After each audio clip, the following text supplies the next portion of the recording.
வணக்கம் தோழர்களே. இசைஞானி இளையராஜா அவர்களுக்கு தமிழ்நாடு அரசாங்கம் கௌரவிக்க இருக்கிறது. இந்த பெருமை உலகத்தில் இருக்கக்கூடிய ஒவ்வொரு மனிதனுக்கும் கிடைக்குமா என்று கேட்டால் அவன் தவம் இருக்கக்கூடிய மனிதர்களுக்கு மட்டும்தான் கிடைக்கும். ஆம், தவம் என்பது இசையே தன்னுடைய வாழ்வை என்று எடுத்துக்கொண்ட இளையராஜா அவர்களுக்கு உண்டான ஒரு அங்கீகாரம் கொடுக்குது. அவர் எத்தனையோ விருதுகள் வாங்கியிருக்கலாம். அவர் இசைக்கு விருது வாங்கியிருப்பார், பின்னணி இசைக்கு விருதுகள் வாங்கியிருப்பார், இசை கோர்ப்புக்கு விருது வாங்கியிருக்கிறார். ஆனால் ஒரு அரசு அவரை அங்கீகரித்து 50 ஆண்டுகள் திரைத்துறையில் அவர் செய்த சாதனையை கௌரவித்து தரக்கூடிய விருது இருக்கு இல்லையா, அந்த விருதுக்கு ஈடு இணையே அவர் கிடையாது. என்ன, இதை பார்ப்பதற்கு அவர் மனைவியும் அவர் பெற்றெடுத்த செல்ல குழந்தையும் இருந்திருக்கணும், பவதாரிணியும். அது இல்லை. அந்த நிலையில் அவருக்கு பிள்ளைகளாக நாம் மாறி அவரை கௌரவிப்பதை கொண்டாடுகிறது தான் இந்த யூனிவர்சிட்டியில் நாம் பேச இருக்கிறோம்.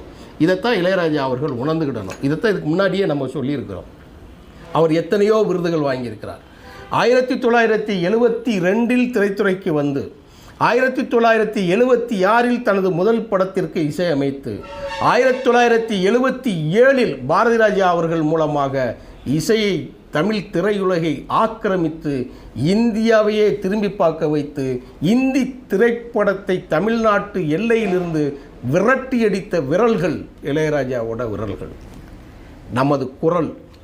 அதனால தான் நாங்கள் இளையராஜாவை போற்றுவதற்கும் இளையராஜா அவர்களின் குறைகளை சுட்டி காட்டுவதற்கும் நாங்கள் தயங்குவதில்லை. ஏன்னா எங்கள் மண்ணின் மைந்தன் எப்படி இருக்கணும்னு சொல்லி நாங்கள் தீர்மானிப்போம். எங்களுக்கு உரிமை இருக்குது. எங்கள் தமிழ்நாடு அரசாங்கம் இளையராஜா அவர்களுக்கு இருக்கக்கூடிய கௌரவத்தை பார்ப்பதற்கு 8 கோடி மக்கள் அல்ல, உலகத் தமிழர்கள் அத்தனை பேரும் 15 கோடி மக்கள்களும் அந்த காட்சியை பார்ப்பதற்காக நாங்கள் காத்திருக்கிறோம். சரி, இளையராஜா அவர்கள் வாங்கிய விருதுகள் என்னென்ன அதை மட்டும் பார்ப்போம். 32 மதிப்புமிக்க விருதுகளும் 50க்கும் மேற்பட்ட மற்ற விருதுகளும் அவர் வாங்கி குவித்திருக்கிறார். அந்த இதில் பார்க்கலாம். இதெல்லாம் அங்கீகாரமான்னு கேட்டால் உச்சபட்ச அங்கீகாரம். சரி, இந்திய அரசாங்கங்கள் கொடுத்தக்கூடிய விருது, பத்ம விருது அவருக்கு கிடைச்சது 2010ஆம் ஆண்டு பத்ம பூஷன் விருது கிடைக்குது. 2018ஆம் ஆண்டு பத்ம விபூஷன் விருது கிடைக்குது. சரி, இது தனிப்பட்ட முறையில் ஒட்டுமொத்த ஆளுமைகளுக்கு கொடுக்கக்கூடிய விருது. ஆனால் அவர் சினிமாவில் இசையமைத்த இசைக்கோர்ப்புக்கு கொடுத்த தேசிய விருது இருக்கு இல்லையா, அதை படத்தோடு நம்ம பார்ப்போம். 1984 சாகர சங்கமம் என்கின்ற தெலுங்கு படத்துக்காக தேசிய விருது. 1986 சிந்து பைரவிக்கு விருது. 1983 ருத்ரவினைங்கிற படத்துக்கு விருது. 2009 பழஷி ராஜாவுக்கு விருது.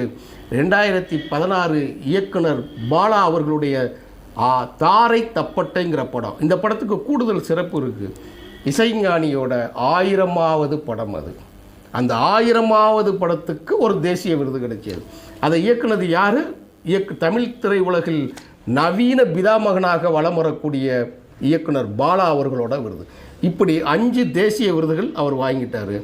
2 மகத்தான பத்ம பூஷன் பத்ம விபூஷன் வாங்கிட்டார். சரி, அது போக தமிழ்நாடு அரசாங்கங்கள் கொடுத்த அந்த விருதுகள்லாம் இருக்கு இல்லையா, அதையும் அவருக்கு கொடுத்து பங்களிச்சிருக்கிறாங்க. கலைமாமணி விருது 1988ஆம் ஆண்டு கலைமாமணி கொடுத்து புரட்சித் தலைவர் எம்ஜிஆர் அவர்கள் ஆளுங்கட்சியாக அதிமுக ஆளுங்கட்சியாக இருக்கும்போது அந்த விருதை நம்ம கொடுக்குறாங்க.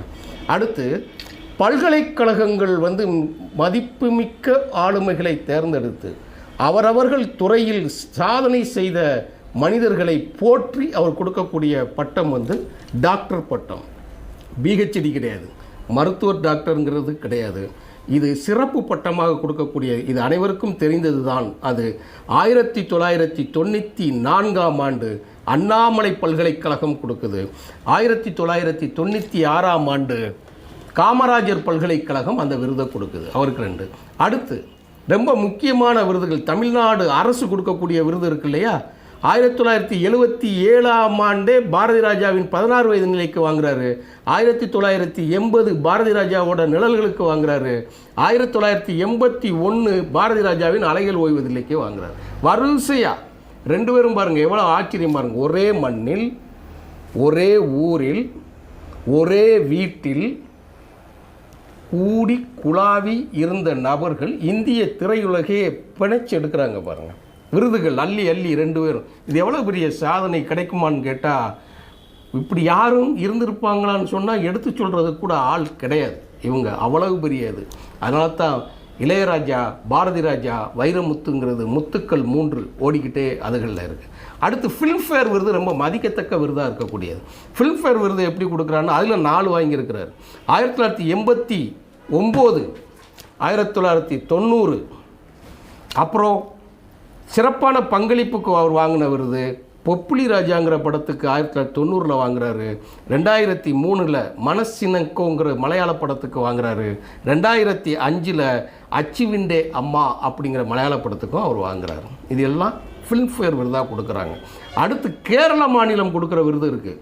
கேரள மாநிலம் என்னென்ன கொடுக்குறாங்கன்னா 1994 சிம்மோகனம்ங்கிற விருதும், 1995 காலாபாணிங்கிற ஹிஸ்டாரிக்கல் ஃபில்முக்கு உண்டான விருதும், 1998 கள்ளு கொண்டாறு பெண்ணுங்கிற படத்துக்கும் அவருக்கு கேரள அரசாங்கம் விருது கொடுக்குது.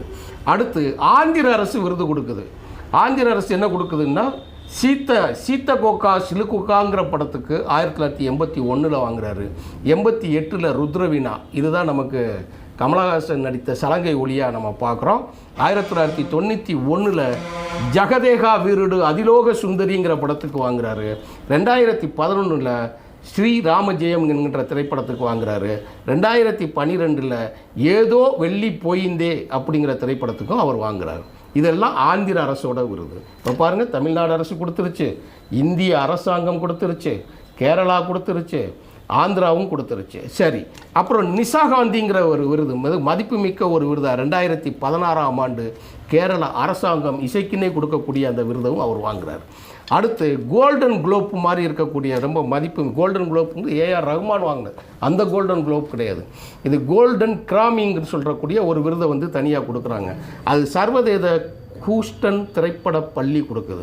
அது எதுக்கு கொடுக்குது? 2005 விஸ்வ துளசி என்கின்ற படத்துக்காக கோல்டன் ரெமி என்கிற பேரில் அந்த விருதை அவங்களுக்கு கொடுக்குறாங்க.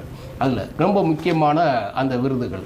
அடுத்து ரொம்ப முக்கியமான, மிக மிக முக்கியமான ஒரு விருதா வாழ்நாள் சாதனையாளர் விருதுன்னு சொல்லி யார் கொடுக்குறான்னா கோவா திரைப்பட விழா. அதாவது அகில இந்திய அளவில் சர்வதேச திரைப்படங்கள் திரையிட்டு, அந்த சர்வதேச திரைப்படங்கள் திரையிட்ட படங்களில் ஒரு படத்தை தேர்ந்தெடுத்து கொடுப்பாங்க. மிகவும் மதிப்புமிக்க விருது. அந்த விருது கோவா திரைப்பட விழாவின் விருதில் அதுலேயும் இளையராஜா அவர்களை கௌரவிக்கிறாங்க. அப்புறம் சங்கீத நாடக அகாதமி விருது, இவர் ரொம்ப விரும்புகிற விருது. அது கர்நாடக சங்கீதத்துக்கு உண்டான விருது. அது 2012 அந்த விருதை வாங்குறாரு. முடிஞ்சு போச்சு.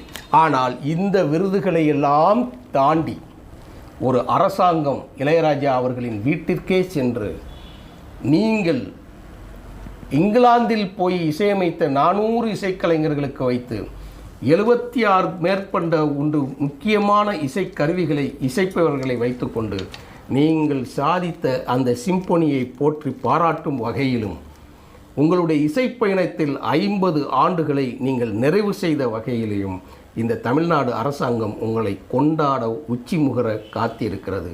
அதை பார்ப்பதற்கு தமிழ்நாட்டில் இருக்கக்கூடிய தமிழர்களும் உலகத் தமிழர்களும் காத்திருக்கிறார்கள். ஏனெனில் நீங்கள் தமிழ்நாட்டின் சொத்து. உங்களைத்தான் நாங்கள் பாராட்டுறதை விரும்புகிறோம்.